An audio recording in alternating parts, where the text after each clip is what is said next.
जिस तरीके दे नाल तुहानूं सारिआं नूं पता चलिया कि कल दिल्ली सिख गुरुद्वारा प्रबंधक कमेटी के प्रधान सरदार मनजिंदर सिंह सिरसा उन्होंने एक इस्तीफा दे के अपनी सेवा मुक्त वसे इत्थे दिल्ली गुरुद्वारा प्रबंधक कमेटी नूं लिखी है चिट्ठी।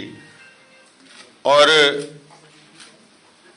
इस गल दे उत्ते उन्होंने वर्णन भी उस चिट्ठी दे विच दिता कि मैं आने वाली चोणां जिहड़ियां ने वो गुरुद्वारा प्रबंधक कमेटी दियां इंटरनल नहीं लड़ांगा। मगर ये चिट्ठी मिलने तो बाद जिस तरीके दे नाल कार्रवाई करन वास्ते अगे असी लीगल ओपीनियंस लिया है, किधरे ना किधरे इहो जी गल समझ आ रही है कि सानू इहदी लीगैलिटी विच जाके इहदा फैसला लेना पेगा, क्योंकि बहुत जल्दबाजी दे विच चुके हुए फैसले कई बार नुकसानदायी हो जाते हैं। सो जिहड़े कॉन्स्टिट्यूशनल क्राइसिस आए हैं दिल्ली सिख गुरुद्वारा प्रबंधक कमेटी दे विच, इहदे विच मैं समझदा कि किधरे ना किधरे सरकारां दीयां दखलअंदाजियां जिस तरीके दे नाल लगातार गुरुद्वारा प्रबंधक कमेटी दी इलैक्शनस दे विच इनवॉल्वमेंट हुई है सरकारां दी, भावें वो केंद्र दी सरकार होए भावें दिल्ली दी सरकार होए, सीधे तरीके ते असीधे तरीके दे नाल वख-वख तरीकिਆਂ दे नाल ये हमला किया गया और कोशिश की गई कि श्रोमणी अकाली दल नूं किसी न किसी तरीके रोकया जाए, जो वाकई बहुत निंदकयोग है। क्योंकि इन्नी वड्डी संगत वालों मैंडेट मिलने तो बाद जिस वक्त पार्टी के 27 कैंडीडेट जित के आए हैं और उस तो बाद लगातार 3 कैंडीडेट का इजाफा होर होया, साडे विच सरदार सुखबीर सिंह जी कालरा साहब जी का शमूलीयत पाई, 2 कैंडीडेट एक ऑप्शन के राही एक नॉमीनेशन जिहड़ा श्रोमणी कमेटी वालों होया, उहदे उत्ते बार-बार चैलेंजिस करते हुए सरकारां ने जिस तरीके दे नाल दबाव पाया, ये समझ च आंदा है कि किधरे ना किधरे सरकारां दी अपनियां की साजिशां ने। सो अज दे इस्तीफे तो बाद कोई ना कोई होर खुलासे अगे होने वाले जिहड़े सामने आउणगे, मगर अज पूरी कमेटी ने मिल के फैसला किया कि सानू लीगल ओपीनियन लैंदे हुए कोर्ट दे विच मूव करना पेगा और असी 1 या 2 दिनों दे विच मैक्सीमम कोर्ट दे विच जावांगे और इस गल नूं सुनिश्चित करावांगे कि जल्द तो जल्द ये इलैक्शन कराई जाए। डायरैक्टर साहब नूं भी इस गल दी असी मीडिया राही भी बेनती करांगे, लिखित तौर दे उत्ते भी ये गल करांगे कि जिस तरीके दे नाल संगत वालों दिते गए इस मैंडेट नूं गुरुद्वारा प्रबंध नूं चलाउण दे विच मुश्किल आ रही है, उहदे विच किधरे ना किधरे तुहाडे दफ्तर वालों भी घाट हुई है और इस नूं पूरे करते हुए जल्द तो जल्द इस प्रबंध नूं चलाउण वास्ते सानू पूरे इख्तियार दिते जाण, साडा नवा हाउस बनाया जाए। क्योंकि जनरल हाउस बुलाए बिना ना ही तो किसी ऑफिस बेयर का इस्तीफा मंजूर हो सकता और ना ही अगले प्रबंध चल सकते हैं। सो जो एक क्राइसिस आए ने ਇਹਦੇ उत्ते सानू बड़ी संजीदगी दे नाल और सारी पार्टी ने एक फैसला लिया है। अज समूची पार्टी के जिन्ने जिते हुए मैंबर साहिबान बैठे ने इत्थे, मैनू बड़ी खुशी है कि अज सारे श्रोमणी अकाली दल के प्रधान सरदार सुखबीर सिंह बादल साहब के रहनुमाई दे विच जिस तरीके दे नाल इलैक्शन जित के आए सी, अज भी सारे एकमुठ होके खड़े हैं। मैं उन्हां दा भी सारिआं दा धन्नवाद करदा और सरकारां नूं भी इस गल दी जिथे बेनती भी करदे आ, चेतावनी भी दिंदे आ कि ये जिहड़ियां तुसीं भी दखलअंदाजियां कर रहे हो, इहदे नाल इहदे सिट्टे कोई चंगे नहीं होणगे आउण वाले समय दे विच इहदे, क्योंकि कई गल्लां जिहड़ियां होंदियां ये उहदा दा रिजल्ट बाद चों आउंदा है, धीरे नाल आउंदा है, मगर अज जिहड़ा ये काम होया किसी ना किसी तुहाडी सरकारी इन्वॉल्वमेंट करके भी होया। सो असी यही कोशिश करांगे कि जल्द तो जल्द इस प्रबंध नूं चलाउण वास्ते कोर्ट भी मंजूरी देवे और डायरैक्टर साहब भी अपनी जिम्मेवारी पूरी निभा सकन। देखो मैं हुणे गल दसी है कि असी इहदे बारे बिल्कुल वकीलों कोलों सलाह लवांगे और जे साडे कोलों सानू दिता जांदा है, क्योंकि इहदे विच एग्जैक्टिव कोल पावर है कि वो किसी ना किसी नूं कार्यकारी प्रधान बना सके, असी वो भी इहदे सारी लीगैलिटी लैण तो बाद इहदे उत्ते गल कर सकते हैं। अज मैं वेग गल नहीं कर सकता हुण इस वक्त नहीं। पहली गल तो एक मैं बड़ी क्लैरिटी करदा कि मीत प्रधान चाहे सीनियर मीत प्रधान होए, उन्होंने पावर जब तक प्रधान डेलीगेट नहीं करता उन्होंने कोल कोई पावर नहीं है, ਕਨਸਟੀਟਿਊਸ਼ਨ ਦੇ ਵਿੱਚ ਸਿਰਫ ਪ੍ਰਧਾਨ ਔਰ ਜਨਰਲ ਸੈਕਟਰੀ ਕੋਲ ਪਾਵਰ ਹੈਗੀਆਂ ਨੇ ਜਿਹੜੀਆਂ ਉਹ ਯੂਜ਼ ਕਰ ਸਕਦੇ ਆ। ਜੁਆਇੰਟ ਸੈਕਟਰੀ ਨੂੰ ਜਨਰਲ ਸੈਕਟਰੀ ਨੇ ਪਾਵਰ ਦੇਣੀ ਹੁੰਦੀ ਹੈ, ਮੀਤ ਪ੍ਰਧਾਨ ਨੂੰ ਪ੍ਰਧਾਨ ਨੇ ਦੇਣੀ ਹੁੰਦੀ ਹੈ। ਜੇ ਪ੍ਰਧਾਨ ਅਗਰ ਦਿੱਲੀ ਸਿੱਖ ਗੁਰਦੁਆਰਾ ਪ੍ਰਬੰਧਕ ਕਮੇਟੀ ਦਾ ਮੀਤ ਪ੍ਰਧਾਨ ਨੂੰ ਕੋਈ ਪਾਵਰ ਦਿੰਦਾ ਹੈ ਤੇ ਉਹਦੀ ਆਪਣੀ ਲੁੱਕਆਊਟ ਹੈ, ਮਗਰ ਕਨਸਟੀਟਿਊਸ਼ਨਲੀ ਕੋਈ ਵੀ ਰਾਈਟ ਨਹੀਂ ਹੈ ਐਜ਼ ਮੀਤ ਪ੍ਰਧਾਨ ਨੂੰ ਵਰਕ ਕਰਨ ਦਾ। देखो ये बिल्कुल फैसला लिया जाएगा क्योंकि पार्टी इस मामले के उत्ते बड़ी संजीदा है और इस दे उत्ते फैसला जल्द तो जल्द लिया जाएगा। देखो इशू एक दे नाल एक रिलेट किए जा रहे हैं, तुसी इशू सिर्फ एक बंदे दे नाल ना समझो, इशू पूरी पार्टी दे नाल है। इशू अगर ये ना हुंदा ते ड्रॉ दे विच निकले हुए बंदे जिहड़े साडे बैठे है, सरदार कश्मीर सिंह जी, सरदार मलकीत सिंह जी, जिन्हां दा राइट बनदा है, इस राइट नूं खोण दे भी गल डायरैक्टर साहब ने की है, सरकारां ने की है, मगर असीं उहदे विच भी कोर्ट की लड़ाई लड़ रहे हैं। सो ਇਹਦਾ भी फैसला जल्द तो जल्द कराने वास्ते उन्होंने बेनती करांगे और अगर फैसला नहीं हो सकता, इन्हां दी अगर लिटिगेशन नहीं जाना है, लंबा पैना है, तो असी 49 मैंबरां दे विच भी हाउस बना के सरकार कोर्ट सुनिश्चित करे कि इलैक्शन कराई जाए ताकि ये प्रबंध तरीके दे नाल चल सकन। जिन्हां दा राइट है, जिहड़े इलैक्शनस जित के आए ने, जिन्हां नूं संगत ने फतवा दिता है, वो अपना राइट यूज करके संगत की सेवा दे विच दोबारा लग सकन।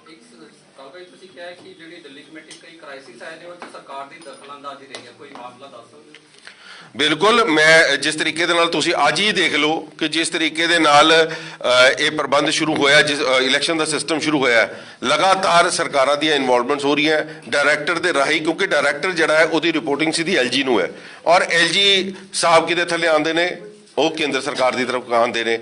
जिथे तक चीफ सैकटरी की गल है, यह चीफ मिनिस्टर के थले आंदा है। सो किसी ना किसी तरीके दे नाल इलैक्शनस तो लैके इलैक्शनस तो पहले अकाली दल के सिंबल नूं मारन की गल की गई, उस तो बाद इलैक्शनस नूं रोकण की गल की गई, इलैक्शनस नूं अगे वधाण असीं जाके कोर्टां तो इलैक्शन लड़ी है। सो मैं समझदा कि जिथे जिथे भी असीं अगले स्टैप्स आए ने, असीं कोर्ट राही सानूं रिलैक्सेशन मिली है, मगर सरकारां दी इन्वॉल्वमेंट हमेशा रही है कि इस सिस्टम नूं रोकण वास्ते, इस सिस्टम नूं खराब करन वास्ते और खास तौर पर श्रोमणी अकाली दल के खिलाफ चलण वास्ते। मेरा आखिरी सवाल है कि सिरसा जी ने कहा है कि वो सिखां दे मसले हल कराउण लई इस मकसद नाल बीजेपी शामिल होए ने, कि तुहाडा दिल नहीं करदा सिखां दे मसले हल कराउण लई? देखो, मैं समझदा कि मैं एक श्रोमणी अकाली दल का वफादार सिपाही हाँ और समूची टीम इत्थे जिहड़ी बैठी है अकाली दल की सिपाही है और जिन्ने मसले अज तक 100 साल का इतिहास है श्रोमणी अकाली दल ने कौम के लिए लड़े हैं और कौम का फैसले कराए ने, शायद किसी ने नहीं कराए। सिरसा साहब की अपनी कोई निजी मजबूरी हो रखी होगी, मगर मैं समझदा कि कौमा हमेशा तगड़िया रह के ही अपने फैसले करा सकती है। सिद्धांतक लड़ाई भी सानू नाल नाल लड़नी चाहिए है। इस तरीके दे नाल सरकारां दे अगे घुटने टेक के असीं कोई भी फैसले नहीं करा सकते और अज असीं सारे तगड़े होके असीं पार्टी दे नाल समर्पित होके इस कमेटी नूं चलाउण वास्ते और कौम दे हर फैसले नूं, हर उस ते आई औकड़ नूं झेलण वास्ते सारे समर्थ हां। अकाली दल दिल्ली दे किवें देखदे हो अपने कमेटी दे प्रधान दे जाण नूं सियासी तौर ते एक वड्डा झटका मन्निया जा सकदा है? देखो, बिल्कुल ये तो दिल्ली सिख गुरुद्वारा प्रबंधक कमेटी के प्रधान से सरदार मनजिंदर सिंह सिरसा जी, मगर अगर कोई सिपाही भी जाता है तो बिल्कुल उन्ना ही दुख होंदा है क्योंकि उस सिपाही ने पूरी अपनी तनदेही के नाल इस पार्टी नूं सींचिया होंदा है और इन्ने साल लगातार अगर पार्टी ने सेवा की होंदी तो पार्टी ने भी उन्ना ही मान दिता होंदा है। सो इत्थे जिथे दुख भी होंदा है इस गल का कि इहो जिहे सिपाही अगर पार्टी छड्ड के जाते हैं, मगर उहदे नाल नाल सानूं ये पहलू भी देखना चाहिए कि पार्टी ने कितना वड्डा उन्होंने मान दिता सी, ये उन्होंने सोचना चाहिए। निजी तौर ते इहनूं नुकसान मानदे हो, पार्टी दे तौर ते नुकसान मानदे हो, कमेटी दे तौर ते नुकसान मानदे हो? देखो, मैं समझदा कि अकाली दल एक बड़ी वड्डी पार्टी है जिहदे विच बहुत कुर्बानियां भरा इतिहास है। इन्ने वड्डे वड्डे इहदे विच लीडर आए और लीडर चले गए, मगर जान दे अफसोस हर बंदे नूं हुंदा, हर पार्टी प्रधान नूं हुंदा कि उहदा वर्कर, उहदा जिहड़ा नुमाइंदा है, वो सानूं छड्ड के गया और नुकसान जिहड़ा है मैं तुहानूं पहले भी दस्सिया कि एक सिपाही दे जान दा हुंदा है, ये ते फिर भी दिल्ली सिख गुरुद्वारा प्रबंधक कमेटी दे प्रधान सी। उन्होंने निजी कारण दस्सिया, तुहानूं लगदा नहीं कि ये गल तुहाडे नाल उन्होंने करनी चाहिए सी बतौर प्रधान एडा वड्डा स्टैप लैण तों पहला? देखो, मैं जब तुहानूं गल कीती कि निजी कारण पिछे फिर पार्टी प्रधान की गल नहीं आ जाती। जे पार्टी लैवल की उन्होंने किसी नाल नाराज़गी होंदी, पार्टी के कौमी प्रधान नाल नाराज़गी होंदी, शायद मेरे नाल सलाह कर लेंदे, मगर उन्होंने अपनी कोई निजी गल्लां इहो जिहियां होईयां होणगीआं जिन्हां दे करके उन्होंने ये स्टैप चुक्या, उन्होंने कोई ना कोई अपना इहदे विच फायदा नज़र आउंदा होएगा या उन्होंने कुछ होर चीज़ां नज़र आउंदियां जिहदे बारे जवाब सानूं तुहानूं सिरसा साहब ही दे सकदे। ਤੁਸੀਂ आप बता रहे हैं कि इलेक्शन में सरकार का इन्वॉल्वमेंट है, केंद्र सरकार और स्टेट सरकार का। क्या सिरसा साहब को भी वहां जाने में सरकार का इन्वॉल्वमेंट लग रहा है आपको? देखो, मैंने अभी आपको बताया, ये बातें पर्दे के पीछे हुई है, किसी को नहीं पता। शाम को 4 बजे तक जितने मेंबर यहाँ साहिबान बैठे हैं, इनमें से 90% वहां पर थे और उनको भी नहीं पता था। अब ये बात सरकार के बीच में और सरदार मनजिंदर सिंह सिरसा के बीच में ये, उसको हम तो बोल नहीं सकते। ये काम तो मीडिया का है, मीडिया को देखना चाहिए कि ये काम कैसे हुआ। काका साहब, एक सवाल और है। पहले आपने जीके को चेहरा बनाया, जीके पार्टी से बाहर है, उसके बाद सिरसा आए, इलेक्शन में वो चेहरा बने, वो भी पार्टी से बाहर। पार्टी में क्या मतलब कहीं कुछ प्रॉब्लम है जो इस तरह से आपके सेनापति छोड़ के चले जा रहे हैं? देखो, सबसे पहली बात कि जीके को आज पार्टी का चेहरा नहीं बनाया गया। जीके को पार्टी से इसलिए निकाला गया कि गोलक चोरी के इल्जाम लगे उनके ऊपर। और सिरसा साहब का जो स्टेप है, ये मैंने अभी बताया कि उनका अपना निजी फैसला है। पार्टी में अगर कोई बात होती तो सरदार, उनकी इतनी बड़ी लड़ाई पार्टी आज उनकी नॉमिनेशन के लिए क्यों लड़ रही होती? उनका वो इलेक्शन हारने के बावजूद भी आधे घंटे के अंदर अंदर सरदार सुखबीर सिंह बादल साहब ने उनका नाम नॉमिनेट करवाया एसजीपीसी से, और उसकी लड़ाई पिछले 3 महीने से पार्टी लड़ रही है। सो पार्टी के अंदर तो उनके प्रति पूरा स्नेह था, पार्टी ने अपनी पूरी जिम्मेवारी निभाई है। मैंने अभी बताया, ये उनके अपने कोई निजी कारण है, पार्टी के साथ उनका कोई लेना देना इस मामले में नहीं है। सर, सिरसा साहब पे कई संगीन आरोप लगाए जा रहे थे। माना जा रहा था कि अगर वो भाजपा का दामन नहीं थामते तो उनके ऊपर कई कानूनी कार्रवाई हो सकती थी। ये भय, ये डर के कारण उन्होंने इस पद से इस्तीफा दिया है। आप कैसे दिल सोचते हैं इसको? देखो, मैंने यही बात को बार बार बोल रहा हूँ, मेरे ख्याल से वही क्वेश्चन बार बार रिपीट होके आ रहे हैं कि ये उनका निजी फैसला है, ये पार्टी का फैसला नहीं है कि वो पार्टी ने कोई पॉलिसी बनाई है या कोई ऐसी बात है। ये तो सिरसा साहब का अपना निजी फैसला है और वो दबाव के अंदर आए हैं या वो अपनी मर्जी से वहां पर गए हैं अपना आगे का फ्यूचर देखते हुए। ये जवाब वही दे पाएंगे।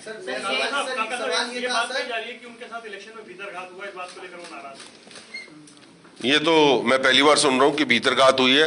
सरदार मनजिंदर सिंह सिरसा, मैं समझता हूँ कि अपने आप में इतने समर्थ थे कि वो बाकी सीटों के ऊपर भी साथ काम करते रहे हैं। अपनी भीतरघात को देखने के लिए उनके बाद वो पूरे समर्थ थे। काका जी, आरोप ये लगाए जा रहे थे कि वो लगातार गुल्लक का गलत इस्तेमाल कर रहे हैं और निजी फायदे के लिए काफी अपने इच्छा के अनुसार इसका काम कर रहे थे। ये भय उनको सता रहा था और इसी भय के कारण उन्होंने ये ऐसा कुछ कदम उठाया है। देखो, इस बात से मैं बिल्कुल भी आपकी बात से इत्तेफाक नहीं रखता कि गोलोक का दुर्वर्ते, ये सारी कमेटी हम बैठी है और सारे के सारे इस चीज के जिम्मेवार हैं उनके साथ कि जब से वो गुरुद्वारा प्रबंधक कमेटी के प्रधान बने हैं, सारी कमेटी ने उनके सहयोग के साथ काम किया और ये आरोप लगाए गए जो विरोधियों की तरफ से, उसके ऊपर बातें कोई साबित नहीं कर सकता और ना कोई ऐसी कोई बात हुई है। ये बात तो मन गढ़ंत है कि क्योंकि सरदार मनजीत सिंह जी के ऊपर अपने आरोप लगे हैं, इसलिए वो उसको अपने स्कोर सेटल करने के लिए दूसरे के ऊपर आरोप लगाते रहे हैं, मगर उनके ऊपर कोई भयभीत गुरुद्वारा प्रबंध को लेके 1% भी नहीं था। अगर ऐसी कोई बात होती तो जरूर हमारे साथ मिलकर साझे करते। उनके ऊपर गुरुद्वारा कमेटी को लेके कुछ नहीं था, उनके कोई निजी कारण अलग हो सकते हैं, उसके बारे में मैं नहीं बोल सकता। कल का जी श्री अकाल तख्त साहिब के जथेदार का भी बयान सामने आया है। उन्होंने ये कहा है कि जो उन्होंने बीजेपी में शामिल हुए हैं मनजिंदर सिंह सिरसा जी, उसके लिए दिल्ली के सिख जिम्मेदार हैं क्योंकि उनके ऊपर बहुत सारे केस थे। उनके पास दो ही विकल्प थे, या तो जेल को चुनना या बीजेपी को चुनना। उन्होंने बीजेपी चुनी है, इस पर क्या कहना है? देखो, सबसे पहली बात कि श्री अकाल तख्त साहब के जथेदार साहब के बयान के ऊपर मेरा कोई भी बयान बनता ही नहीं है, क्योंकि मैं अकाल तख्त साहब को समर्पित हूँ और जथेदार साहब की कही हुई हर बात मेरे सिर मत्थे पे है और उनका हुक्म है। सो मैं उनके बयान के ऊपर कोई टिप्पणी नहीं दे सकता। आपका अपना कोई निजी सवाल हो तो मैं उसका जरूर जवाब दूंगा। ठीक है जी, सारे बहुत बहुत धन्यवाद।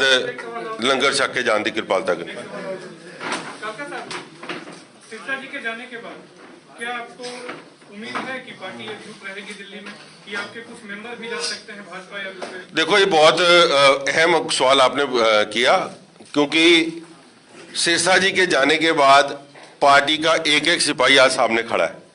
हम 29 के 29 मेंबर, 30वां मेंबर जो नॉमिनी होके आना है, आज यहाँ पर खड़े हैं और उसके साथ साथ जो हमारे लॉटरी से निकले हुए, ड्रॉ से निकले हुए 2 मेंबर साहिबान ने, सरदार मलकीत सिंह और सरदार कश्मीर सिंह जी, वो भी यहाँ बैठे हैं। यानी कि 32 मेंबर आज गुरुद्वारा प्रबंधक कमेटी के आज आपके सामने बैठे हैं और ये सारे के सारे पार्टी को समर्पित है।